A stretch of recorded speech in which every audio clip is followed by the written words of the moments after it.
Investing is 90% discipline and 10% valuation. Most investors focus too much on valuations and too little on discipline or execution. In this video, I'm gonna share with you 3 tricks that I implement in my portfolio that have saved me a lot of money in investing. I'm gonna share them with you. Some of them may be repetitive because I talked about them before, but I always have new viewers, new subscribers, and I think they're very important points. But I have some things that I haven't shared before that I'm gonna talk about in this video. And those kind of videos, they don't get a lot of views. So what I'm asking from you, if you do enjoy it, please press the like button and let me know what you think in the comments. Okay, now this is the first one. It's by far pretty much the highlight of my strategy, and without that I would have lost so much money.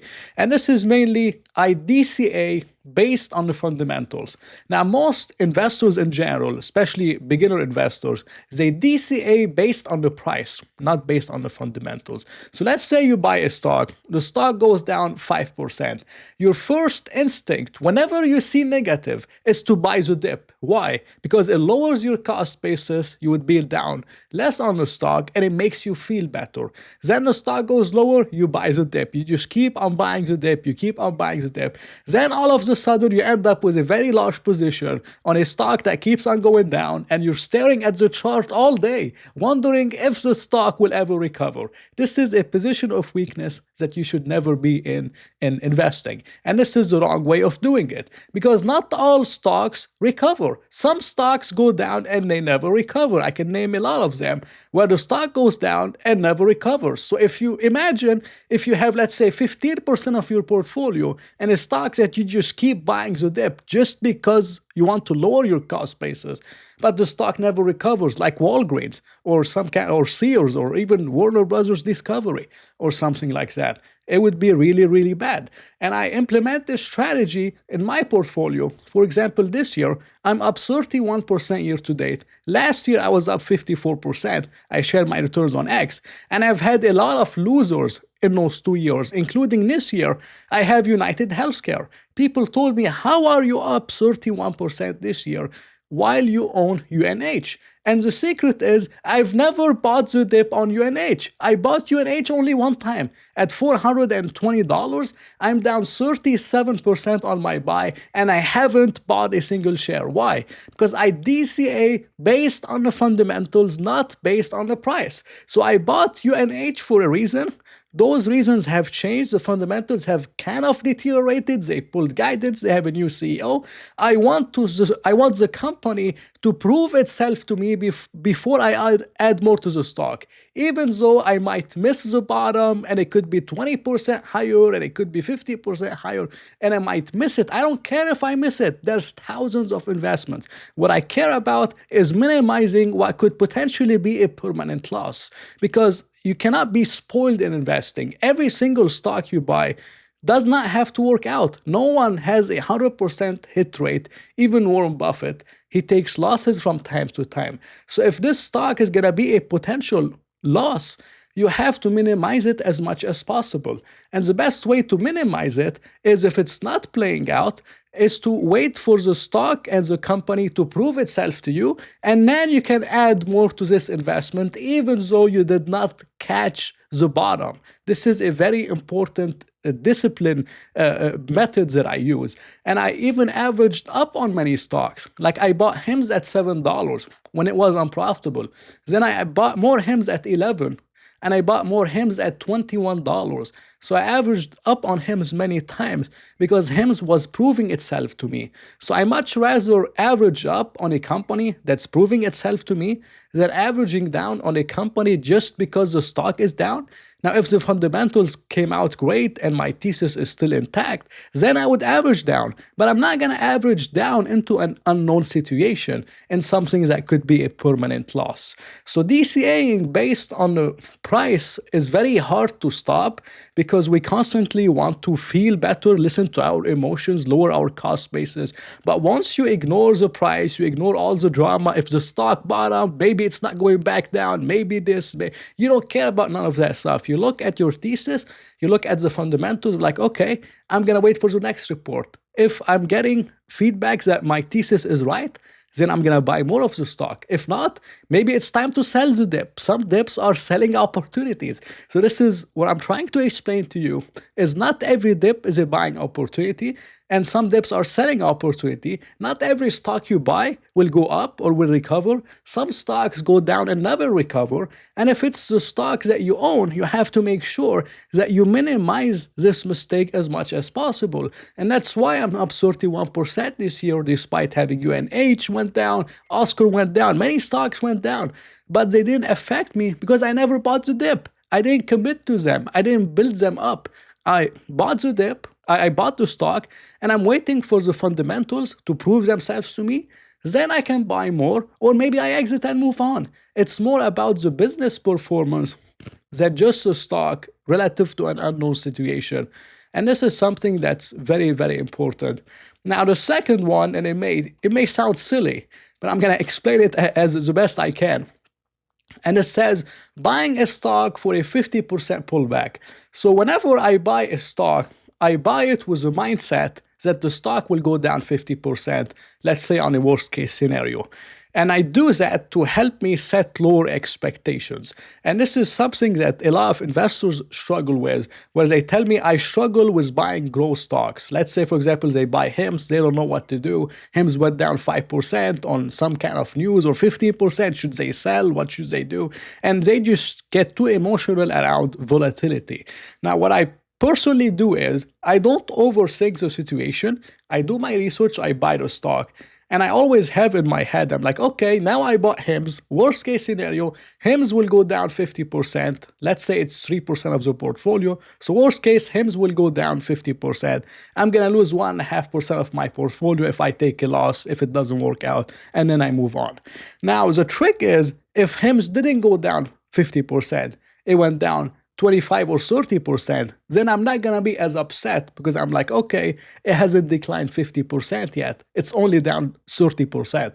Although 30% is not fun, and I know it sounds silly, but this is a much better mindset than entering the stock and only dreaming about how much money you're gonna make and dreaming of how much the stock is up and going on X and seeing all the bullish posts of how the stock is gonna explode and how all those things are gonna happen.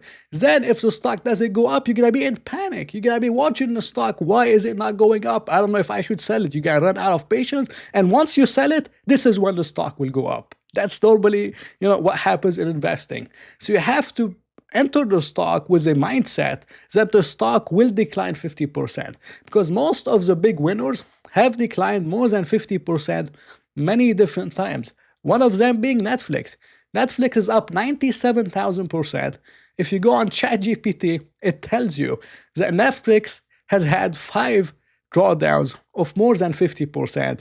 One of them 82% in 1 year, 76% in 1 year, 76% also almost in like 10 months, 70% in 5 months, 56% in 2008 within 5 or 6 months.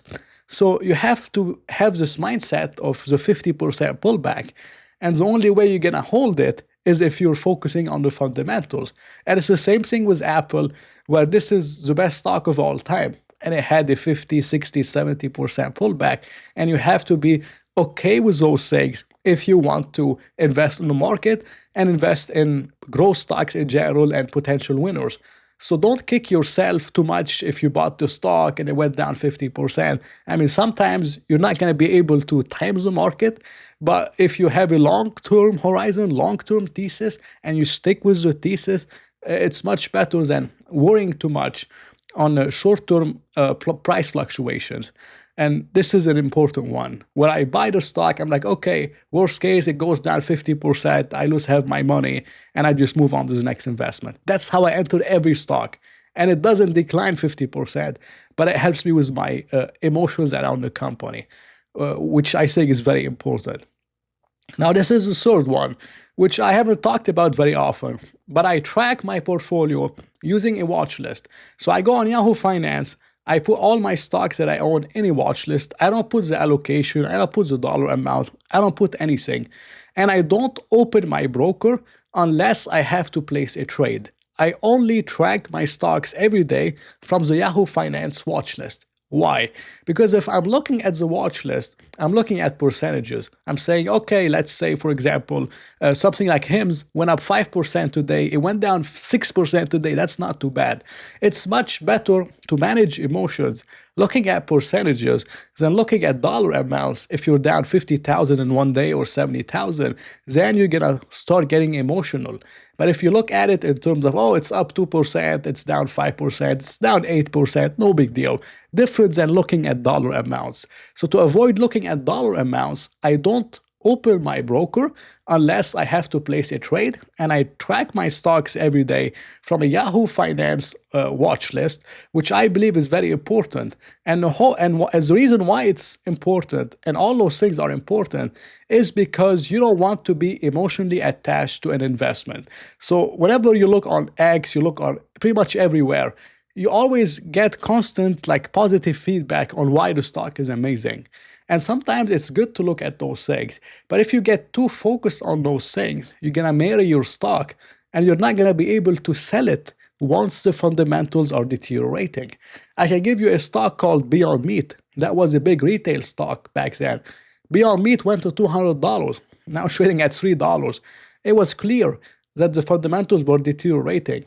But many retail investors married Beyond Meat. They were following the Beyond Meat YouTube channels where they were doing a weekly update on Beyond Meat. There's no way that the thesis was changing one time a week on Beyond Meat. And even right now, guys, there's channels doing a weekly update on SoFi. Does the thesis on SoFi change once a week? Or HIMS, does it change once a day? Do you really need a daily update on HIMS or a weekly update on SoFi? If you need those things, that means you're marrying the stock. And if you're marrying the stock, then you're not going to be able to get out whenever it's time to get out if the fundamentals are deteriorating. And this is something I have done many times. I shared with you guys one stock I used to own in 2020 to 2021 called Else Nutritions, which is kind of like Beyond Meat. I sold it at $2.50. Now it's at 4 cents. I would be down like 98%, but I noticed the fundamentals were deteriorating and I exited the stock. And another one that I can share, because I don't own it anymore, is Lakeland Industries, which is a stock that I owned. And I noticed that back, even before, around December it was, I think, or it was here, I think, around $21 in October, November, where they did an acquisition with a lot of shares. They overpaid for the acquisition. It was a mismanagement. I exited in the same day. And if I held Lake, I would be down 36% this year on Lakeland Industries. So that's another one where I don't marry my stocks because I don't look at them every day. I don't buy the dip on them if they're not performing well in terms of a business. And I don't like watch my broker every day. I watch the watch list that I have on Yahoo Finance, and that helps me manage my emotions. And as I said, investing is like 10% valuation and mostly execution. And what I really focus on, what I'm really good at, which is hard to share on YouTube, is execution. I mean, anyone can value a stock, but what do you do after? When do you buy it? When do you sell it? How do you average into the stock? What do you do about it? It's much harder to do than valuing a company. So if you want to learn more about execution, knowing position sizing and many different things that I do, I share everything in my own group. This is the link if you're interested. But thank you very much for watching. Not financial advice. Hope you enjoyed it. If you did enjoy it, please press the like button and maybe consider subscribing. So I'll talk to you in another video.